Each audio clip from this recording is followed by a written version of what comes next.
जय भीम दोस्तों, आज मैं बाबा साहब की कुछ प्रमुख पुस्तकों के नाम आपके सामने रखना चाहता हूं।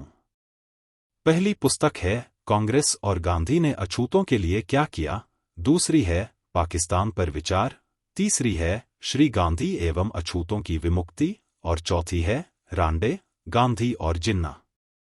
इन चारों पुस्तकों में बाबा साहब ने कांग्रेस, गांधी और नेहरू को दलितों का मित्र बताने के दावे का खंडन किया है और बताया है कि उन्होंने किस प्रकार दलित विरोधी कार्य किए। बाबा साहब हमेशा कहते थे कि दलित समाज को शिक्षित होना चाहिए और पढ़ना चाहिए। आज हमें उनकी पुस्तकों से यह देखने की जरूरत है कि सत्य क्या है और समाज में क्या गलत धारणाएं फैलाई जाती हैं। सत्य को उजागर करने के लिए आज जो वीडियो आप देखने जा रहे हैं वह बाबा साहब द्वारा लिखित पुस्तक कांग्रेस और गांधी ने अछूतों के लिए क्या किया के तीसरे अध्याय एक तुच्छ सौदा का सारांश है। अध्याय 3 एक तुच्छ सौदा में डॉक्टर बाबा साहेब अंबेडकर कांग्रेस पार्टी के उस समय के निर्णयों की आलोचना करते हैं जब उन्होंने अछूतों के अधिकारों और उन्नति के मुद्दे पर सत्ता में बने रहने को प्राथमिकता दी।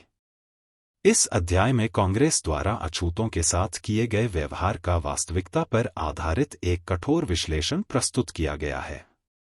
1937 के चुनावों के बाद कांग्रेस को अछूतों के प्रतिनिधित्व के मुद्दे पर निर्णय लेना था। यह वह समय था जब अछूतों को अपने अधिकारों की लड़ाई में एक सशक्त नेतृत्व की आवश्यकता थी। लेकिन कांग्रेस ने इस मौके को नजरअंदाज कर दिया और राजनीतिक सत्ता को प्राथमिकता दी। कांग्रेस ने अछूतों की राजनीतिक स्वतंत्रता के लिए कोई ठोस कदम उठाने से इनकार कर दिया।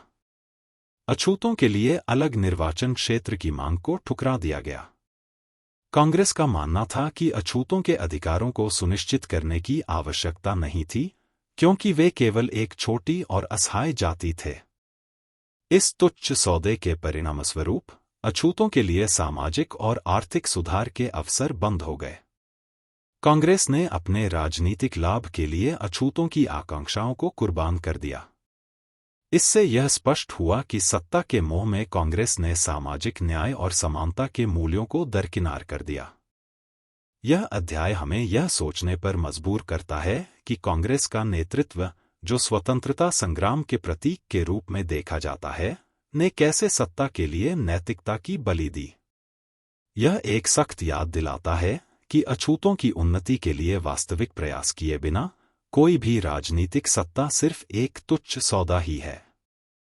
अगर हम आगे देखें तो यह ध्यान में आता है कि न तो बाबा साहब को उन्होंने अपने साथ रखा, न ही उन्हें चुनाव में जीतने दिया। आगे के सालों में भी कांग्रेस ने न बहुजन नायक कांशीराम जी, मायावती, रामदास आठवले और प्रकाश आंबेडकर जैसे नेताओं को अपनी पार्टी में शामिल किया, न ही उन्हें बढ़ावा दिया। बाबा साहब ने बीबीसी को दिए गए इंटरव्यू में स्पष्ट रूप से कहा कि वे गांधी या नेहरू के भक्त नहीं हैं, बल्कि एक राष्ट्रभक्त हैं। उन्होंने हर बार कांग्रेस से यही पूछा कि उन्होंने दलितों के लिए क्या किया है और क्यों इतने सालों तक दलित समाज की प्रगति नहीं हो पाई। क्या राजनीतिक सत्ता सामाजिक न्याय से अधिक महत्वपूर्ण है? यह सवाल हमें बार बार सोचने पर मजबूर करता है।